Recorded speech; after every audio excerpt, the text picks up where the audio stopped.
سيدنا ومولانا محمدا عبده ورسوله. أما بعد فأعوذ بالله من الشيطان الرجيم. بسم الله الرحمن الرحيم. وإلى مدين أخاهم شعيبا فقال يا قوم اعبدوا الله وارجوا اليوم الآخر ولا تعثوا في الأرض مفسدين. فكذبوه فأخذتهم الرجفة فأصبحوا في دارهم جاثمين. صدق الله مولانا العلي العظيم.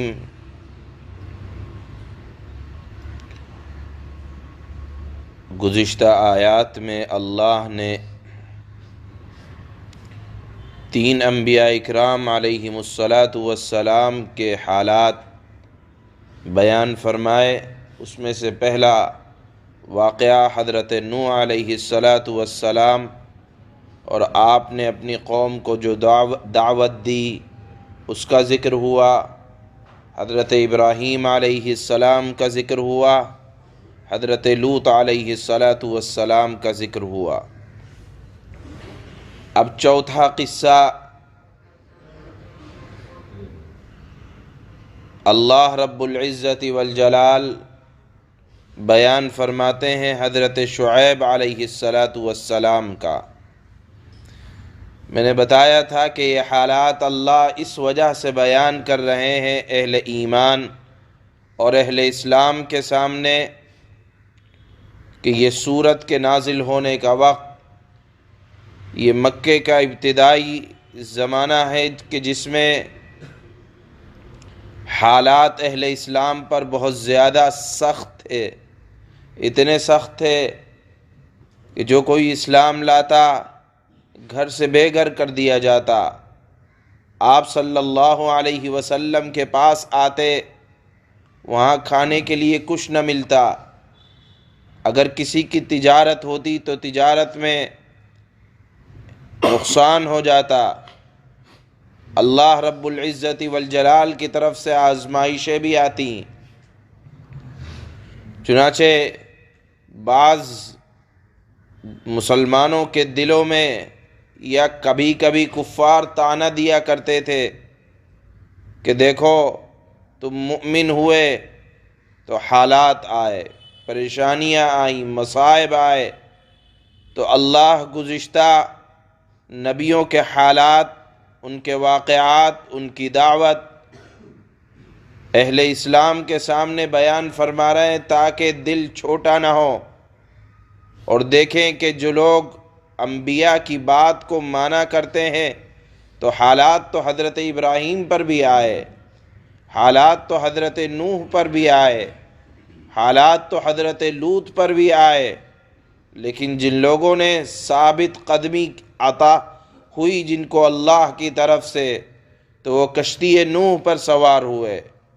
اللہ نے ان کو پانی میں ڈبونے سے یا پانی میں ڈوبنے سے بچایا. جو لوگ حضرت ابراہیم پر ایمان لائے تو دیکھو اللہ نے حضرت ابراہیم کو آگ سے بچایا. جو لوگ حضرت لوط پر ایمان لائے تو اللہ نے حضرت لوط اور ان کے متبعین کو عذاب میں مبتلا ہونے سے بچایا. اب چوتھا واقعہ اللہ حضرت شعیب علیہ السلام کا بیان فرماتے ہیں. حضرت شعیب علیہ السلام قوم مدین کی طرف بھیجے گئے. قوم شعیب کی خرابی جو تھی وہ یہ تھی کہ وہ لوگ شرک کی نحوست کے اندر اتنا گھس چکے تھے کہ انہیں گناہ ہونے کا احساس بھی نہیں ہوتا تھا. برائی کرتے تھے اور برائی کو برا بھی نہیں سمجھتے تھے. دیکھیے دو برائیاں ہوتی ہیں. آپ ایک برائی کر رہے ہیں لیکن برائی کرنے کا احساس دل میں ہے کہ ہاں برا ہو رہا ہے، لیکن ایک یہ ہے کہ آپ برائی کر رہے ہیں اور برائی کی نحوست آپ کے دل میں نہیں ہے، یہ دوسرا بڑا گناہ ہے۔ جو لوگ شروع میں گناہ کرتے ہیں تو دل میں احساس ہوتا ہے کہ ہاں برا ہوا، لیکن جب وہی گناہ کی عادت پڑ جاتی ہے تو برائی ہونا یہ دل سے نکل جاتا ہے۔ چنانچہ ان کی بھی عادت یہی بن گئی تھی کہ وہ برائی کو برائی نہیں سمجھا کرتے تھے، زمین کے اندر فتنہ فساد مچایا کرتے تھے، اور ان کا قیامت کے دن پر ایمان نہیں تھا۔ دوسری خرابی تھی قیامت کے دن پر ایمان نہ ہونا۔ تیسری خرابی ان کے اندر یہ تھی کہ وہ ناپ تول میں کمی کیا کرتے تھے، جب دینے کی باری آئے تو کم دینے کی کوشش کرتے تھے، اور جب لینے کی باری آئے تو زیادہ لینے کی کوشش کرتے تھے۔ گویا کہ حق دینا ہو تو کم دیتے تھے، اور حق لینا ہو تو زیادہ لینے کی کوشش کرتے تھے۔ بالآخر نافرمانوں کی نافرمانی بہت زیادہ دن نہیں چلا کرتی۔ یہاں اللہ نے فرمایا کہ ایک زور کا زلزلہ آیا، جھٹکا لگا، اور اس زلزلے نے ان کو آ پکڑا، پھر وہ اپنے گھروں میں اوندھے منہ گر کر رہ گئے۔ معلوم یہ ہوا کہ ڈھیل کا دیا جانا یا مہلت کا ملنا یہ اللہ کی طرف سے ہوتا ہے، لیکن جب پکڑ آتی ہے تو بڑی ہولناک اور زلزلے اور تباہی کی شکل میں ہوا کرتی ہے۔ آج کی دو آیتوں میں اللہ قوم شعیب کے بارے میں ارشاد فرماتے ہیں، اور یہ بھی ایک طرح کی تسلی ہے اہل ایمان کے لیے کہ اللہ نافرمانوں کو بہت زیادہ دن تک برداشت نہیں کرتے۔ وَإِلَى مَدْيَنَ أَخَاهُمْ شُعَيْبًا فَقَالَ يَا قَوْمِ اعْبُدُوا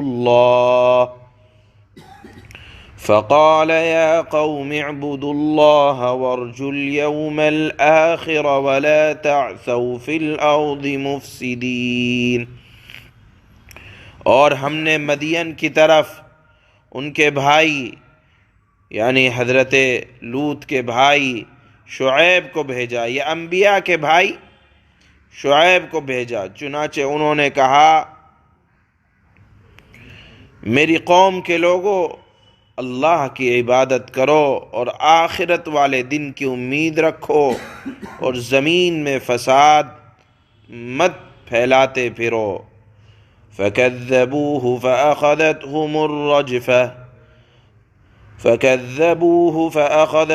الرَّجْفَةُ فَأَصْبَحُوا فِي دَارِهِمْ جَاثِمِينَ۔ پھر ہوا یہ کہ ان لوگوں نے شعیب کو جھٹلایا، چنانچہ زلزلے نے ان کو آ پکڑا اور وہ اپنے گھروں میں اوندھے پڑے رہ گئے۔ سبحان اللہ و بحمدہ، سبحانک اللہ۔